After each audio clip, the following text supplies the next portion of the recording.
I was sipping my morning coffee, the city skyline stretching beyond my apartment windows, when my phone buzzed. The name flashing on the screen made my stomach tighten. Elaine. My stepmother. I hadn't seen or heard from her in almost 7 years. For a second, I just stared at the screen, the steam from my cup curling into the quiet air. My blouse, pale blue silk, clung softly to my arms, a reminder that I had a meeting in 30 minutes. A meeting where I'd be introducing my company's latest project, the one that would secure a 7-figure contract. But suddenly, all of that confidence wavered. Because Elaine never called without a reason. I hesitated, then pressed open. The message was short. "We need to talk, Emma. It's about the house." The house. My father's house. The same house she'd once made me pay rent for, $600 a month, while her son, Trevor, lived there without lifting a finger. The memory hit like a slap, hot and humiliating. I set my coffee down, my reflection rippling in the glass tabletop. I'd spent years burying that part of my life, the betrayal, the quiet nights wondering why my father's love had left with him. But as I looked out at the glittering skyline, I knew this message wasn't just about real estate. It was about power. And this time the balance had shifted. I was 19 when everything fell apart. My father had passed only 3 months earlier, and the house that once smelled of his aftershave and fresh coffee suddenly reeked of tension.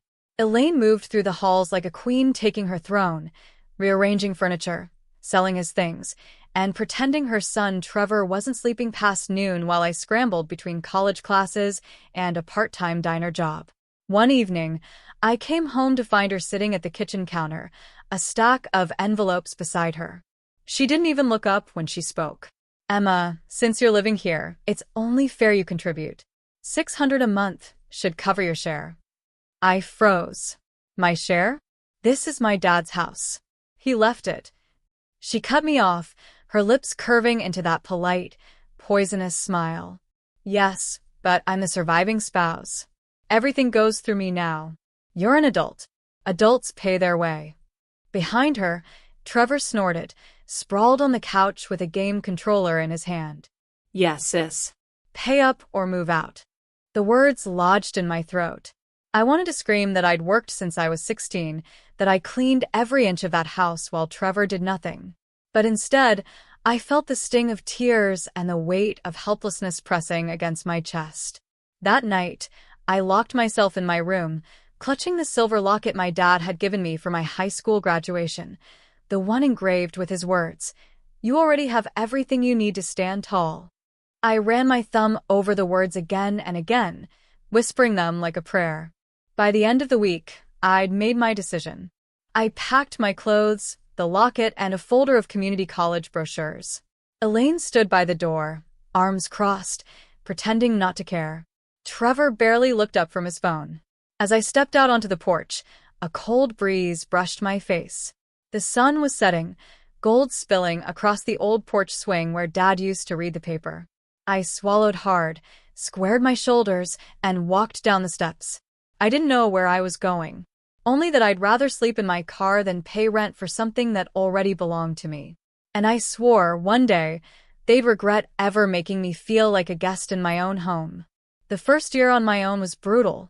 I rented a single room above a laundromat in a rough part of town, one flickering bulb, peeling paint, and a mattress that creaked every time I breathed.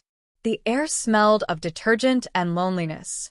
I'd work morning shifts at the diner, then drag myself to night classes at the community college, studying business administration with whatever energy I had left.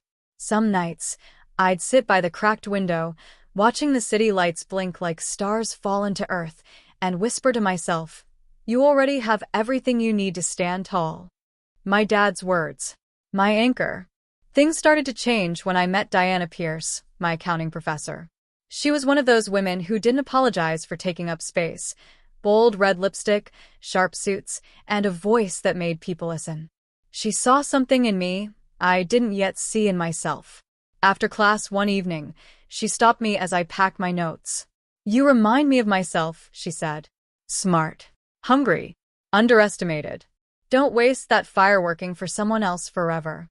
She introduced me to a small business internship program. I got in. It was unpaid, but it taught me everything: how to pitch ideas, write proposals, and speak with confidence I didn't yet feel. I'd leave the office late, exhausted but alive, smelling like coffee and ambition. When the internship ended, I took a leap. I started my own virtual bookkeeping service, Bright Ledger Solutions. My first client was a local bakery. The owner, a sweet woman named Carla, hugged me when I helped her balance her accounts and save her business from closure. That hug felt better than any paycheck. From there, word spread. One client became 5. 5 became 20. Within 3 years, I built a steady list of small business clients across the country. I reinvested every cent: new laptop, new apartment, better equipment. By year 5, I'd grown enough to register the business officially.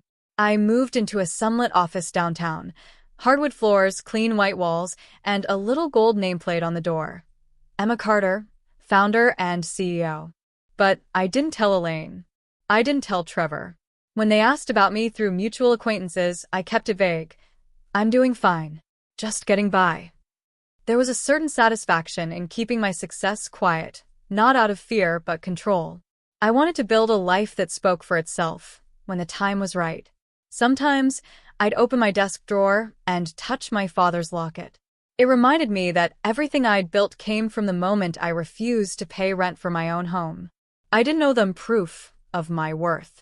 I was living it, and I knew, deep down, that the day would come when they'd see it for themselves. Every brick of the empire I built out of their rejection.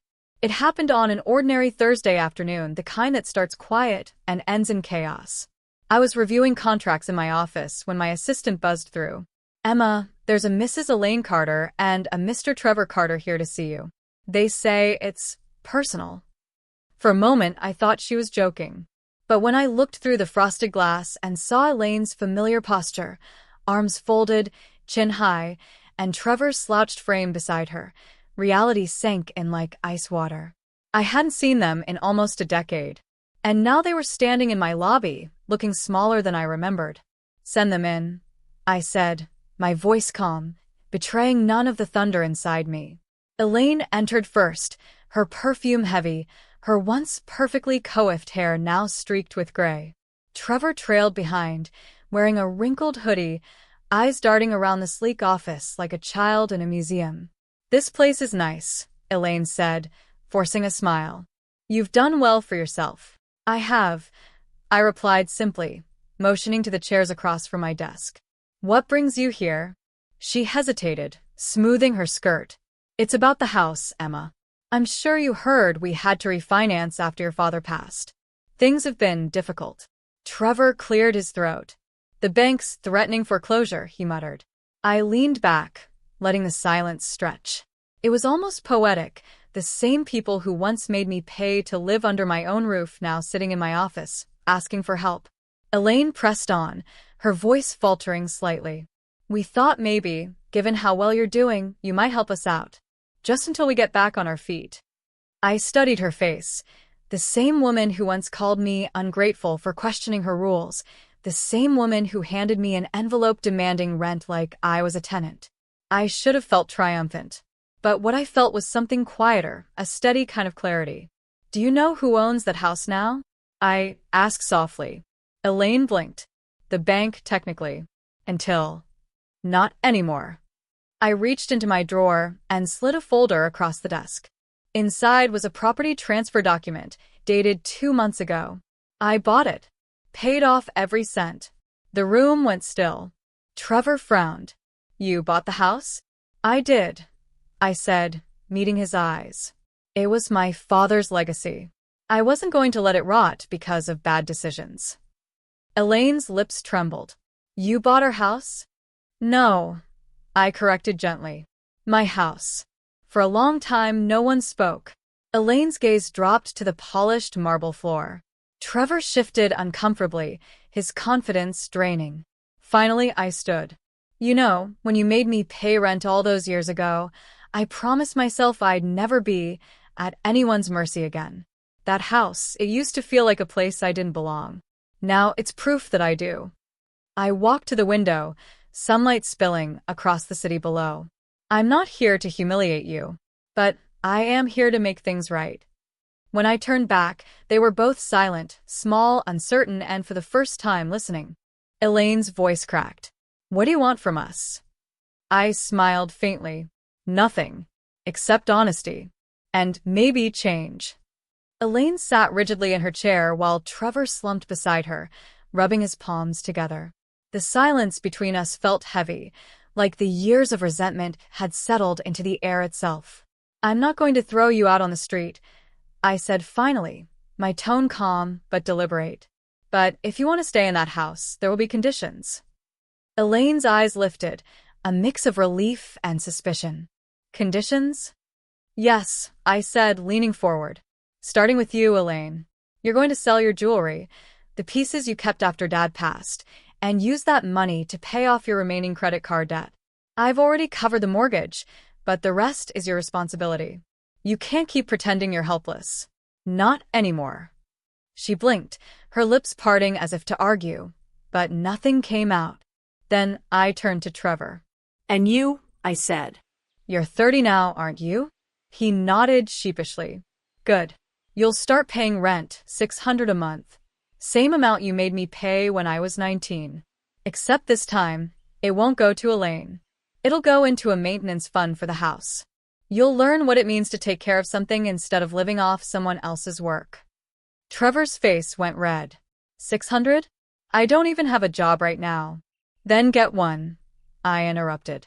My tone stayed steady, but there was steel behind it. You've had 10 years to figure life out, Trevor. No more excuses. Elaine swallowed hard. And what if we refuse? I met her eyes evenly. Then you pack your things. The house is mine now. I'll rent it to someone who respects it. For a long moment, none of them spoke. Then, slowly, Elaine nodded. You sound just like your father, she murmured, her voice trembling. Firm. Fair. But kind. I let out a quiet breath. He taught me well. And maybe this isn't about revenge, Elaine. It's about restoring balance. You took my foundation once. I'm just rebuilding it on my own terms. Elaine's gaze softened, something unspoken flickering behind her eyes. I didn't realize how much I'd broken you, she said. Or maybe I didn't want to. I'm not broken, I said gently. I just learned how to rebuild myself without you. Trevor leaned back, arms crossed, muttering under his breath. But even he didn't argue. Maybe deep down, he knew this was the moment the excuses stopped working. I stood, smoothing my blazer. You both have a choice. Make the changes I've outlined, and the house remains yours to live in. Ignore them, and I'll take full control. Either way, I'll sleep just fine. Elaine nodded again, quieter this time. We'll do it, she whispered. We'll try. As they stood to leave, I caught my reflection in the window, calm, steady, stronger than I'd ever looked before. I realized then, this wasn't about payback. It was about peace. A few months passed before I heard from them again.